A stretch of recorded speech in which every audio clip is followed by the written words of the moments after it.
Hail there. I thought today I would do a bit of a bookshelf tour.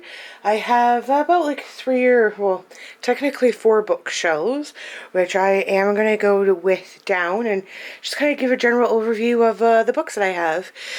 So I guess to start here at the top left, so behind these stack of books, I got all of the, I don't have every single Ender's Game series, but I am working on it. And as you can see that, like, for the Ender's Games, like, I do have, like, stickers on the books of, like, the number, like, say, like, this is number 12, 8, 15, so that way I know, like, which book number that it is in the series, so without having to go look. I've checking the internet, because I don't have them memorized, unfortunately.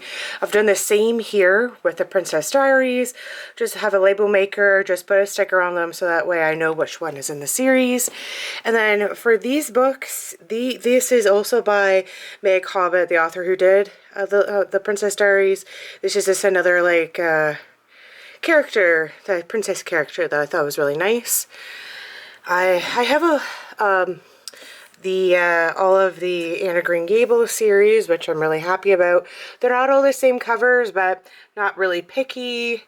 So I have, like, the Born Identity series, like, right here, and then some, like, odds and ends books, like, you know, like, that I have, like, the Da Vinci Code and Angels and Demons, V for Vendetta, and Memoirs of a Geisha. The Princess Bride. The Princess Bride in the movie, like, the book came out first, and then the movie came out, I believe, within the year or the next year, and they're pretty close, right? I was really surprised by that. And I picked up Dial A for Aunties. It was suggested to me by some of the other booktubers online on YouTube, and I thought that it'd be nice to pick up. And apparently it's getting turned into a TV show, but I highly suggest this book. It is so funny. It is an easy read, got through it in like a day, right? Then the War of the Worlds 2030. This is by a local author, self-published author from where I'm from, and I highly suggest it. I definitely would read it, would reread it. All right, coming down, I have, of course, Pride and Prejudice, and then Pride, Prejudice, and Zombies, The Book Thief, who was a really good book and movie adaptation, Sisterhood of the Traveling Pants, and then Sisterhood Ever After, which is the one afterwards, right? The Maze Runner series. Here on the top part, I have just some, like, children's books that I have had since I was a kid and really enjoy having, right? And then I have the Hunger Games trilogy, as well as the 100. Now, what the big difference between the 100 and the TV show is that, like, the books, the books take place over, I think, the first month or two that they're there, where the TV show goes, kind of diverts from the books, but still a really good show, right? So then I got, like, the Divergent series and some other random books, right? That Billy Lutz is, like, gotta be one of my favorite authors. She only has 4 books. She's best known for her one book called oh, and it was made into a movie too, and of course I'm blanking. I wonder where I have it on my shelves. Oh my goodness. It's starring Natalie Portman. Where is it? Where is it? We'll never get rid of it. Oh yeah, Where the Heart Is. Right, Where the Heart Is. It's, like, one of, like, the best. It got turned into a book, or the book got turned into a movie. It was really good. My favorite one of hers is The Honk and the Howler. She only wrote 4 books, but she has, like, now since passed away. I got the Girl with the Dragon Tattoo series. I'm really happy with these. I actually picked these 3 up at, like, a used book sale, and they were all together, so I'm, like, feel really privileged.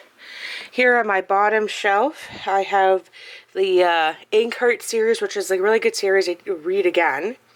Right, of course, we have like the eldest or the Aragon series. Then over here I just have like some reference books. So I have like a lot of like Anastasia and the Romanov family kind of books, and then of course of some Russia. Right, I just kind of liked that the area, kind of like the rise of the USSR, and of course some like Lucy Maud Montgomery, Ellen Montgomery, like some of her journal entries. And she is the woman who wrote Anne of Green Gables and Emily of New Moon. Alright, so we're starting at the next bookshelf. We got some other series like Artemis Fowl. Oh, right. And The Blind, the Witch, and the Wardrobe series, Percy Jackson. And of course, Harry Potter. Can't be without that. Next shelf down, I have like, so I coin collect. I have some scrapbooks here. I also collect stamps, you know, and business cards. So that way, if I ever want to make my own, I can reference some scrapbooks, some other reference books that I have, as well as kind of like some knitting, Star Wars crochet book, and some children's books for when my nieces and nephews come by. And at the bottom, we all have our comic books and our graphic novels. Right, very good collection. On this shelf, we have the Game of Thrones, and we have the Lord of the Rings and some other extensions. Right, next shelf down, we got some more. Guess like right here, we have Dungeons and Dragons, Jonathan, Mr. Strange, or Jonathan Strange, and Mr. Norrell, which was made into a TV show. It was very good. And then just more computer reference books. And then in our last bookshelf, right, we have some cookbooks, some other reference books, right? And lastly, not least, we got some National Geographic atlases, which is always fun to have around and take a look at. Right? So this is just kind of the overview of the books that we have. I'm hoping to get bookshelves at one point in time which go up, floor to ceiling, and I can spread out some of these books, as well as get some of the knickknacks that I have on top of the bookshelves in there. But for right now, this works. I currently do not have my Wheel of Time series in these bookshelves just because I'm still reading them. I'm not quite sure where I'm going to put them. They're probably going to end up either on this shelf or on the bottom one. I'm not too sure. We don't really have room for it, right? But they are nice to have, and I know that the one shelf over here is kind of broken, but it's because the shelves carry a lot of knowledge. But, yeah, that's about it.